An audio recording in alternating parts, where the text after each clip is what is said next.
Hello viewers, আসসালামু আলাইকুম। সবাই কেমন আছেন? আশা করি ভালো আছেন। এই হলো পদ্মা সেতু হিলসা রেস্টুরেন্ট। সেতু হওয়ার আগে এই রেস্টুরেন্ট খুব জমজমট চলছে। এখন চলতেছে না, কারণ হলো পদ্মা সেতু উদ্বোধন হয়েছে। চলতেছে না বলতে তাও এখনো মোটামুটি খারাপ চলে না। দেখা যাচ্ছে এখানে অনেক গাড়ি পার্কিং করছে, অর্থাৎ অনেক লোক আসছে।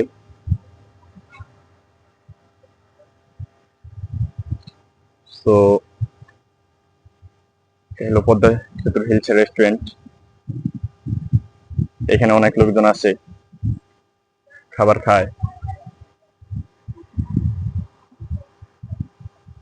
এবং চলে যায়।